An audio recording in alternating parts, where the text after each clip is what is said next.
Hello friends, my name is Arshpreet. हमने पिछली video में पढ़ा था अबाउट इलेक्ट्रिक डायपोल। आज हम सबसे पहले डिस्कस करेंगे पिछली वीडियो में दिया गया होमवर्क क्वेश्चन। फिर हम आज के टॉपिक पे पढ़ेंगे जिसका नाम है dipole in a uniform external field. देखिए फ्रेंड्स, ये था क्वेश्चन। मैंने आपको क्वेश्चन दिया था कि charges +-20 nano coulomb are separated by 5 mm। Calculate the magnitude and direction of dipole movement. इसे हम ड्रॉ कैसे करेंगे? डायपोल मैंने आपको बताया था दो इक्वल एंड ऑपोजिट चार्जेस का बना होता है, और क्वेश्चन में हमें क्या दिया हुआ था? +-20 nano coulomb. Means this is +20 nano coulomb and this is -20 nano coulomb. ये लाइन थी जो इन दोनों के सेंटर्स को ज्वाइन करती थी, और इसको मैं बोलती थी एक्सिस ऑफ डायपोल।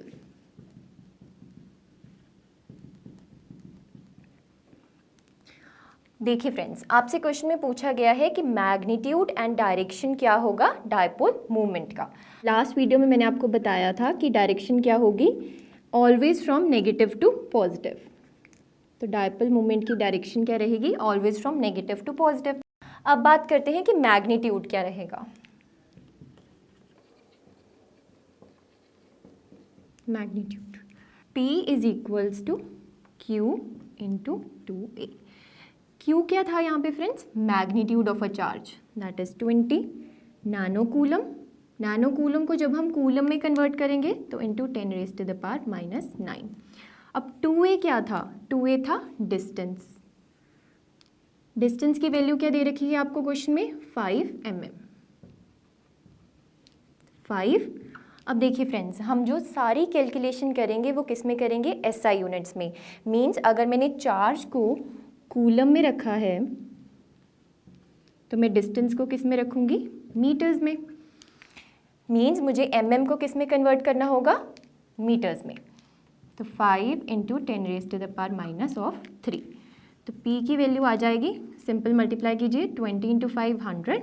इसको मैं 10⁻2 लिख सकती हूँ, इंटू 10⁻⁹ इंटू 10⁻3। सिंपल रूल लगेगा इसमें, x⁻m into x⁻n into x⁻l। अगर आपके पास इस फॉर्म की इक्वेशन है तो आप उसको कैसे लिख सकते हैं? x⁻m plus n plus l। Solve कीजिए, p is equals to 10⁻2 -9 -3। 10⁻2 9 plus 3 10 11 12। 2 plus का है और 12 माइनस का है, मीन्स -10। अब बात आती है इसके यूनिट्स की। मैंने आपको लास्ट वीडियो में बताया था यूनिट्स क्या रहेंगे। चार्ज के यूनिट्स क्या होते हैं? कूलम। और डिस्टेंस के यूनिट्स क्या होते हैं? मीटर। तो मैग्नीट्यूड क्या आ गया मेरे पास? P is equals to 10⁻⁻10 coulomb metre. ये था मेरा मैग्नीट्यूड। और डायरेक्शन क्या रहेगी? From negative to positive charge, that is in left direction. I hope आप सबने ये ठीक सॉल्व किया होगा। अब हम पढ़ेंगे dipole in a uniform electric field. चलिए,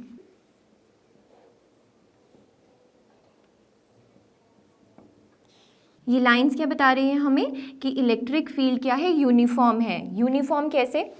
अब मैंने जिस वीडियो में आपको पढ़ाया था इलेक्ट्रिक लाइंस ऑफ फोर्स के बारे में, वहाँ पे मैंने आपको बताया था जब भी फील्ड यूनिफॉर्म होगी तो मैं उसको ऐसे बनाऊंगी, means straight, parallel and equally spaced line से मैं डिनोट करती हूँ यूनिफॉर्म फील्ड को। किसको? यूनिफॉर्म फील्ड को। अब अगर इसी फील्ड में मैं एक डायपोल प्लेस कर दूँ, नेगेटिव पॉजिटिव। देखिए फ्रेंड्स, अब अगर कोई चार्ज इलेक्ट्रिक फील्ड में पड़ा है तो उसके ऊपर कुछ फोर्स लगेगा।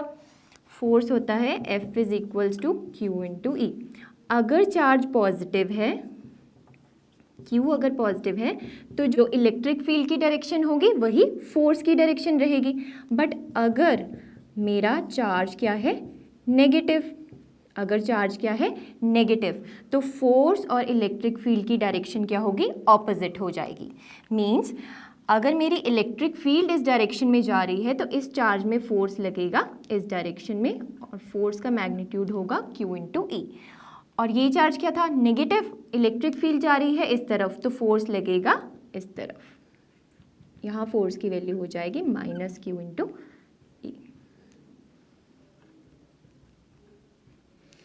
देखिए फ्रेंड्स, अब total force F net is equals to plus of Q E minus of Q E, यानी कि 0।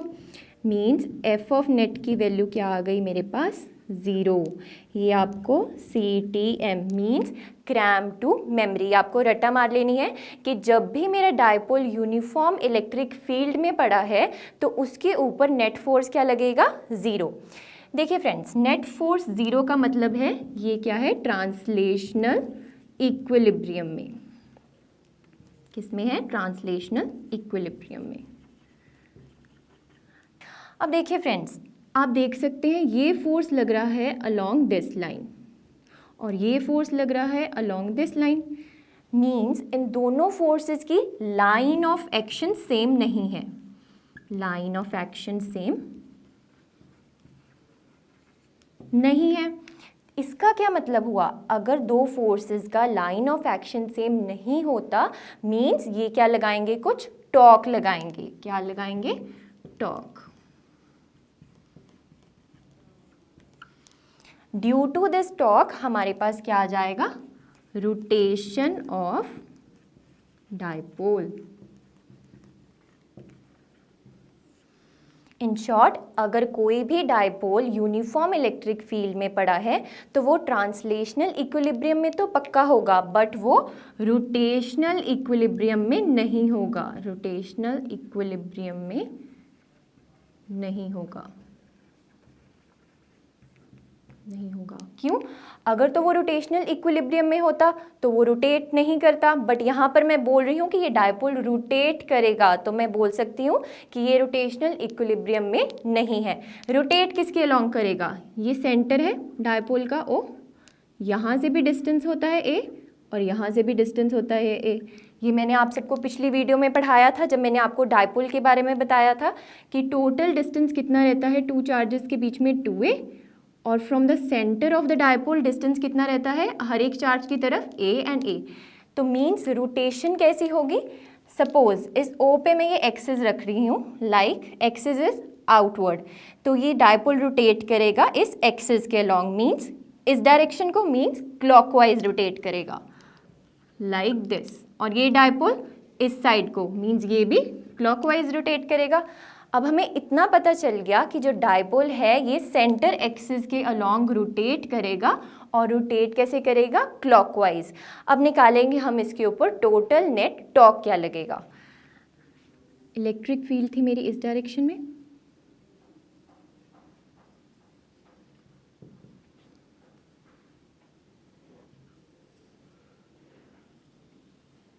ये था मेरा dipole. This point was center of the dipole.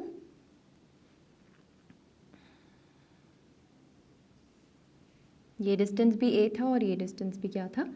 a। देखिए फ्रेंड्स, अब मैंने आपको बताया था डायपोल मोमेंट की डायरेक्शन कहाँ से कहाँ तक रहती है? From negative to positive charge, यानी कि इस डायरेक्शन में, और इलेक्ट्रिक फील्ड जा रही है इस डायरेक्शन में। मीन्स ये डायपोल इस इलेक्ट्रिक फील्ड के साथ कुछ एंगल बना रहा है थीटा। अगर ये एंगल थीटा रहेगा तो मेरे पास, अगर इलेक्ट्रिक फील्ड यहाँ से जा रही है तो ये एंगल भी थीटा रहेगा। ठीक है, आइए अब फाइंड करते हैं टॉर्क। टॉर्क नेट क्या रहती है? Torque 1 plus torque 2। टॉर्क 1 क्या है? जो इस चार्ज पर लगेगी, इस पे फोर्स इस डायरेक्शन में लग रही थी QE, और इस चार्ज पर फोर्स लग रही थी इस डायरेक्शन में Q ऑफ A। इस पे अब टॉर्क क्या लगेगी? टॉर्क का फॉर्मूला होता है force into perpendicular distance. Force तो हमें पता है, इस चार्ज पे क्या लग रही है? QE, और इस चार्ज पर क्या लग रही है? -QE। अब रह क्या जाता है? Perpendicular distance. परपेंडिकुलर डिस्टेंस कैसे फाइंड करेंगे हम? देखते हैं। अब मैंने आपको बताया था ये O पॉइंट से जो एक्सिस निकलेगी इसके अलोंग हमारा डायपोल क्या करेगा? रोटेट। तो मीन्स मुझे डिस्टेंस यहाँ से लेके यहाँ तक का चाहिए। ठीक है, मतलब इस पॉइंट से लेके इस सेंटर तक का डिस्टेंस कितना होगा, ये वाला डिस्टेंस, ये वाला, इसको मैं बोलूँगी परपेंडिकुलर डिस्टेंस। ठीक है, अब ये थीटा है, suppose this is theta, this is a. आपको अब पता है कि ये इस डायरेक्शन में जा रहा है, तो इसको आप डिवाइड कर सकते हैं टू कंपोनेंट्स में। इस कंपोनेंट का नाम क्या होगा, ए कॉस थीटा, और ये हो जाएगा ए ऑफ साइन थीटा। मीन्स ये हो गया ए कॉस थीटा और ये हो गया ए ऑफ साइन थीटा। मीन्स हमें परपेंडिकुलर डिस्टेंस पता चल गया। परपेंडिकुलर डिस्टेंस कितना रहेगा, ए ऑफ साइन थीटा। अगर सेम मुझे इस चार्ज के लिए निकालना हो परपेंडिकुलर डिस्टेंस, तो इसके कंपोनेंट्स एक इसके अलोंग जाएंगे और एक इसके अलोंग जाएंगे। ये भी ए है तो ये क्या रहेगा, ए ऑफ साइन थीटा। मीन्स हमें दोनों चार्जेस के लिए परपेंडिकुलर डिस्टेंस पता चल गया, ए ऑफ साइन थीटा। और दोनों चार्जेस के लिए हमें फोर्स पहले से पता था, Q इंटू E। तो हम नेट टॉर्क निकाल सकते हैं, कितनी होगी, net torque is equals to torque 1 plus torque 2, that is force into perpendicular distance plus force into perpendicular distance. देखिए फ्रेंड्स, मैं मैग्नीट्यूड निकाल रही हूँ और मैंने आपको कूलम लॉ वाली वीडियो में बताया था, जब भी मैं मैग्नीट्यूड निकालती हूँ किसी चीज़ का तो उसमें मैं साइन कंसिडर नहीं करती हूँ।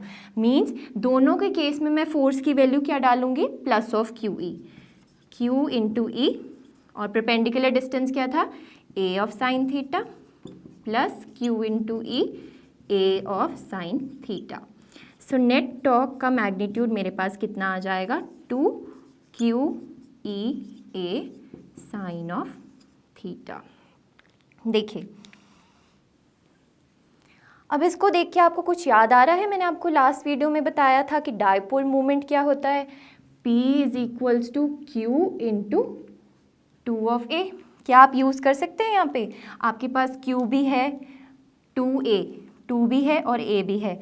मीन्स आप इसको कैसे लिख सकते हैं, टॉर्क इज इक्वल्स टू, इसको सब्स्टिट्यूट कर दीजिए, P into E sine of theta. Means आपके पास टॉर्क की क्या वैल्यू आ गई, PE इंटू साइन थीटा। अब आता है हमारा क्वेश्चन कि हम इसको P क्रॉस E लिखें या फिर E क्रॉस P लिखें।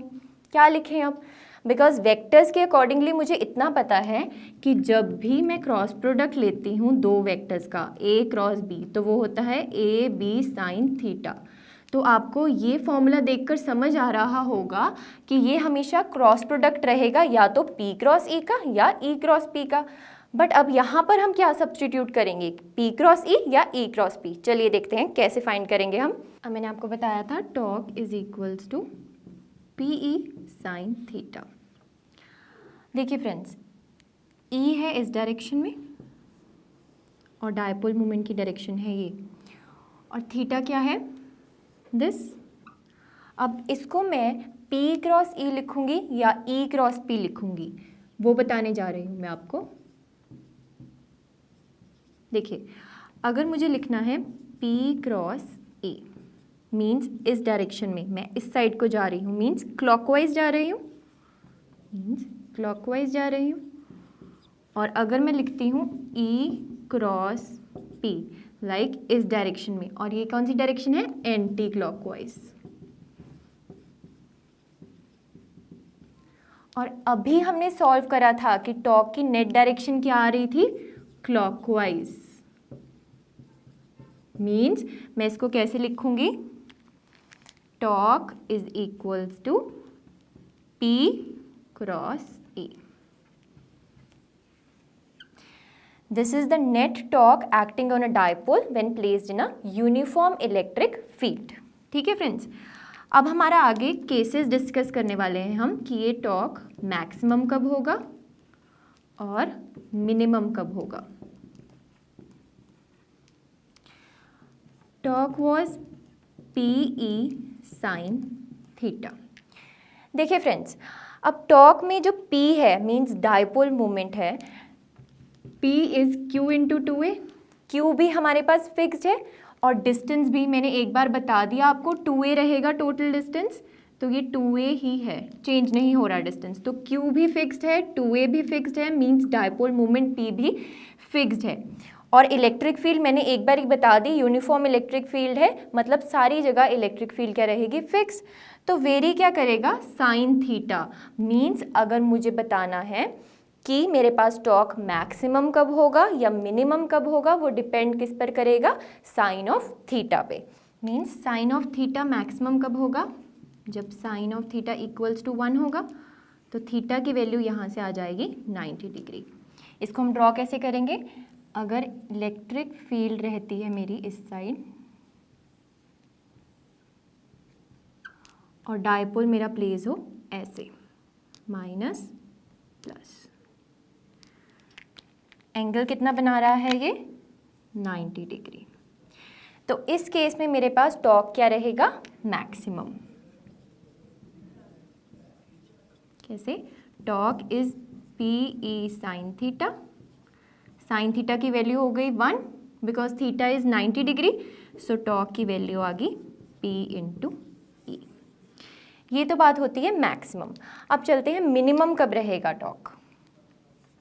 Torque is P E sine theta, means मेरे पास जब साइन थीटा की वैल्यू क्या आ जाए, 0 आ जाए। तो साइन थीटा की वैल्यू 0 कब आएगी, इसकी दो पॉसिबिलिटीज़ हैं। साइन थीटा 0 कब रहता है, जब थीटा मेरे पास या हो 0 डिग्री या हो 180 डिग्री। दोनों केसेस हम डिस्कस करेंगे बारी बारी से। पहला केस डिस्कस करते हैं जब थीटा हमारा 0 डिग्री है। अब इलेक्ट्रिक फील्ड हमारी इस साइड है,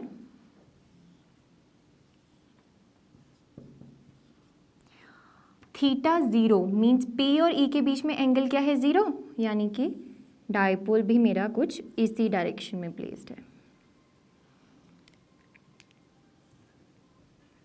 तभी मेरे पास एंगल 0 होगा जब ये दोनों एक ही डायरेक्शन में होंगे।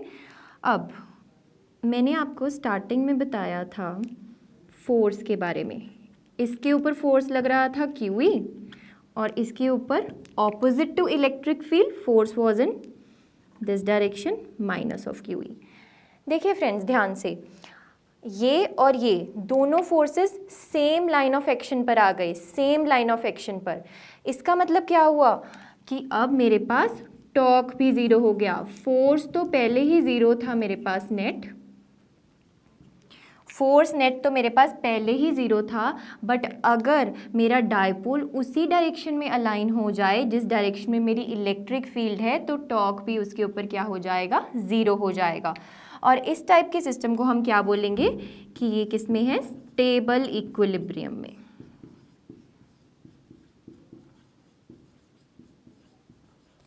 स्टेबल इक्विलिब्रियम मतलब अगर मैं इस डायपोल में थोड़ी सी भी डिस्टर्बेंस लेकर आती हूँ, लाइक अगर मैं इस डायपोल को इस डायरेक्शन में लेकर चली जाती हूँ, तो ये जल्दी से वापस अपनी पिछली पोजीशन पर आ जाएगा, लाइक दिस। मीन्स जो इसकी पोजीशन है अलोंग द इलेक्ट्रिक फील्ड वो स्टेबल है, ये चाहता ही नहीं है इस डायरेक्शन से हिलना। तो स्टेबल इक्विलिब्रियम का मतलब समझ आया आपको, जब भी थीटा 0 डिग्री है यानी कि डायपोल उसी डायरेक्शन में है जिस डायरेक्शन में इलेक्ट्रिक फील्ड है, तो मैं क्या बोलूँगी कि ये सिस्टम किस में है, स्टेबल इक्विलिब्रियम में। अब डिस्कस करेंगे हम सेकेंड केस जिसमें थीटा क्या है, 180 degree.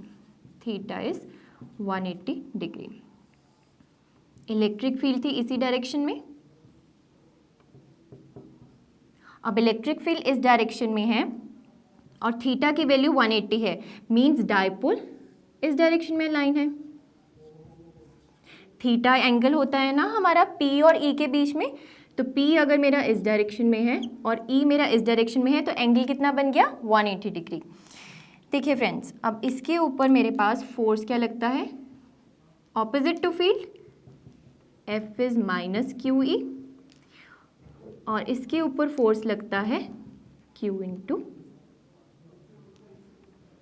E।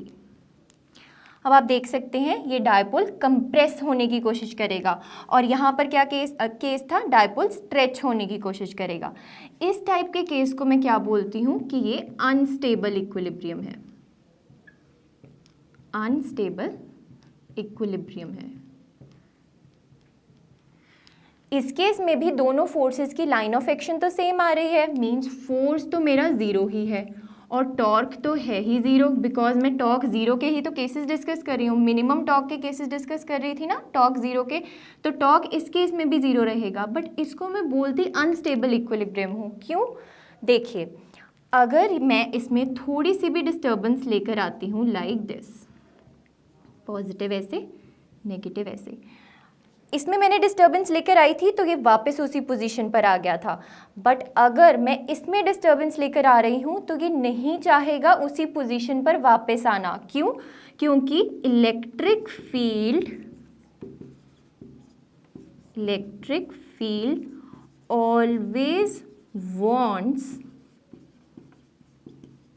Dipole to align in its own direction।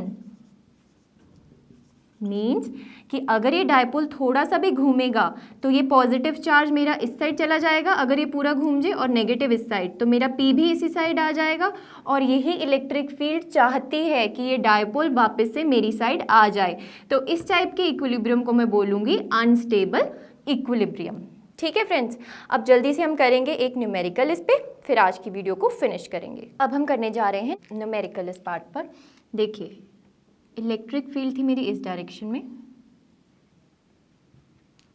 Dipole मेरा प्लेस था लाइक दिस। अब ये चार्जेस की वैल्यू दे रखी है ±1000 माइक्रो कूलम,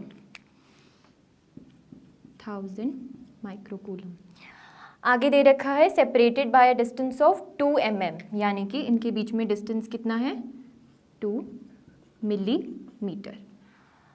अब इन्होंने दिया हुआ है the dipole so formed is held at an angle of 30 degree with the uniform electric field. Dipole मेरी डायरेक्शन क्या थी? मैंने आपको बताई थी, from negative to positive, means ये डायपोल इलेक्ट्रिक फील्ड से किसी 30 डिग्री एंगल पर पड़ा है। ठीक है फ्रेंड्स, इलेक्ट्रिक फील्ड के मैग्नीट्यूड की वैल्यू हमें दी गई है 15 × 10⁴।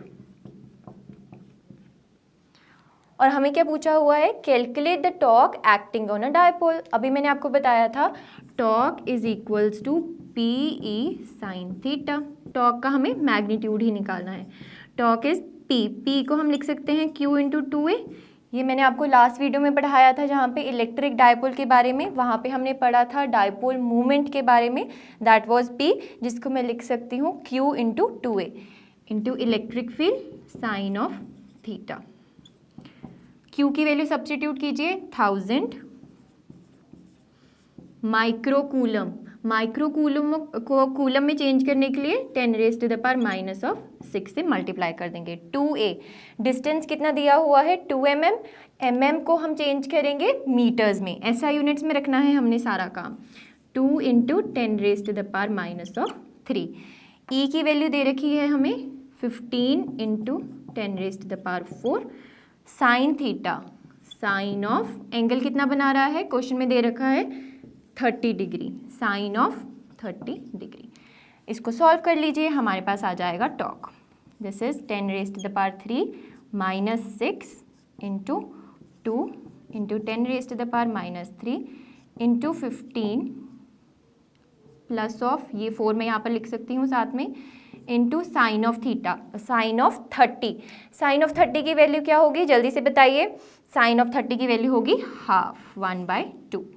ये 2 से 2 कट गया तो टॉर्क आ गया 15 × 10⁻⁻6 प्लस ऑफ 3 -3।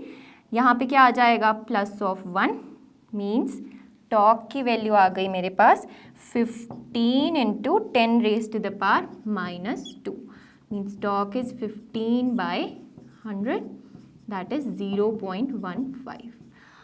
ये तो आ गई वैल्यू।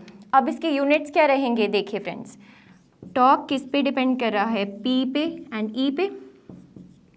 ठीक है, P के यूनिट्स मैंने आपको लास्ट वीडियो में बताए थे। P was Q × 2A। Q means coulomb, 2A distance, coulomb metre. और E के यूनिट्स क्या होते हैं हमारे पास? न्यूटन। E की वैल्यू थी ना, E = force by Q। Force के यूनिट्स क्या रहते हैं, न्यूटन, और क्यू के यूनिट्स क्या रहते हैं, कूलम। तो कूलम से कूलम कट गया, मीन्स टॉर्क के यूनिट्स क्या हुए, न्यूटन मीटर। तो यहाँ पे मैं क्या लिखूँगी, 0.15 न्यूटन मीटर। देखिए फ्रेंड्स, जब भी आपको कोई क्वेश्चन आता है कि आपको टॉर्क फाइंड करना है तो आप कभी भी यूनिट्स लिखना साथ में मत भूलिए, बिकॉज अगर आप ये यूनिट्स नहीं लिखेंगे तो आपके मार्क्स डिडक्ट हो सकते हैं। अब मैं जल्दी से आपको एक समरी नोट्स बनवाने वाली हूँ कि जितना मैंने आपको आज के लेक्चर में करवाया है आप उसको कैसे सिर्फ फॉर्मूलाज उतने के उतने रिवाइज करके आज का सारा लेक्चर आप कवर कर सकते हैं। देखिए फ्रेंड्स, मैंने आपको बताया था जब भी डायपोल यूनिफॉर्म फील्ड में है तो आपको क्या याद रखना है कि उसके ऊपर नेट फोर्स क्या रहेगा, 0। और टॉर्क के बारे में क्या बताया था, इट मे और मे नॉट बी 0। टॉर्क 0 कब थी, जब मेरा थीटा था 0 डिग्री या फिर 180 डिग्री, ठीक है। और टॉर्क मेरी मैक्सिमम कब थी, जब मेरा थीटा था 90 डिग्री। और यस, टॉर्क का फॉर्मूला क्या था, PE sine of theta. Theta was the angle between dipole movement and electric field. Dipole movement, angle of dipole movement and electric field. अभी तक हमने यही पढ़ा था, ठीक है। यूनिफॉर्म फील्ड में जब मेरे पास कोई डायपोल पड़ा है तो उसके ऊपर नेट फोर्स हमेशा 0 रहेगी, बट जो नेट टॉर्क है वो 0 हो भी सकती है और नहीं भी हो सकती। बट अब एक छोटा सा और कर लेते हैं, अगर नॉन यूनिफॉर्म फील्ड है, ये बिल्कुल भी इम्पॉर्टेंट नहीं है बोर्ड पॉइंट ऑफ व्यू से, बट आपको सिर्फ ये 2 चीज़ें याद रखनी है। अगर नॉन यूनिफॉर्म फील्ड है तो फोर्स मे और मे नॉट बी 0। क्यों, बिकॉज अगर फील्ड नॉन यूनिफॉर्म है, लाइक दिस, और इसके बीच में कोई भी डायपोल पड़ा है यहाँ पे, अब यहाँ पे फील्ड कुछ और है, यहाँ पे फील्ड कुछ और है, तो फोर्स नेट कैंसिल नहीं होगा, तो फोर्स मे और मे नॉट बी 0। और सेम चीज़ टॉर्क में रहेगी, टॉर्क भी मे और मे नॉट बी 0। सो ये थी हमारी समरी कि जब भी मेरा डायपोल यूनिफॉर्म फील्ड में पड़ा है तो उसके ऊपर जो F of net, force of net 0 रहेगा, टॉर्क मे और मे नॉट बी 0 जब बात कर रही हूँ यूनिफॉर्म की, और जब बात कर रही हूँ नॉन यूनिफॉर्म फील्ड की तो फोर्स मे और मे नॉट बी 0, टॉर्क मे और मे नॉट बी 0। और इस केस में यूनिफॉर्म फील्ड के केस में ना फ्रेंड्स, फोर्स की जो डायरेक्शन होती है वो किस पे डिपेंड करती है, मेरी P पे। फोर्स डायरेक्शन किस पे डिपेंड करती है, P पे। जैसे कि सपोज डायपोल प्लेस है मेरा along this -q to +q, ठीक है। अब इसके ऊपर फोर्स लग, इलेक्ट्रिक फील्ड भी अगर इस डायरेक्शन में है, फोर्स इसके ऊपर इलेक्ट्रिक फील्ड की डायरेक्शन में ही लगेगा बिकॉज चार्ज क्या था, पॉजिटिव, और इसके ऊपर फोर्स ऑपोजिट में लगेगा। अब जो ये डायरेक्शन में बताई है ना आपको फ्रेंड्स E की नॉन यूनिफॉर्म फील्ड में, मींस यहाँ पर E की वैल्यू कम है, यहाँ पर ज़्यादा है, मतलब फोर्स जो है यहाँ पर ज़्यादा होगा तो नेट फोर्स की डायरेक्शन इस साइड रहेगी। मेरा कहने का मतलब है कि P भी अगर इस साइड है तो फोर्स भी मेरा इस साइड रहेगा, बट अगर P मेरा इस साइड हो जाता है, अगर इलेक्ट्रिक फील्ड इसी डायरेक्शन में है और P मेरा इस साइड अलाइन हो जाता है तो नेट फोर्स मेरा इस साइड आएगा। फोर्स तब 0 आ सकता है अगर मैं इस पॉइंट पर निकाल रही हूँ या इस पॉइंट पर, यहाँ पे आप देख सकते हैं मैग्नीट्यूड सेम है, तो मे और मे नॉट की कंडीशन वहीं पे सेटिस्फाई करती है, 0 हो भी सकता है और नहीं भी हो सकता, ठीक है। इसी के साथ हमारा आज का वीडियो होता है फिनिश। हम नेक्स्ट वीडियो में पढ़ेंगे about electric flux and Gauss law. Till then keep revising and enjoy physics.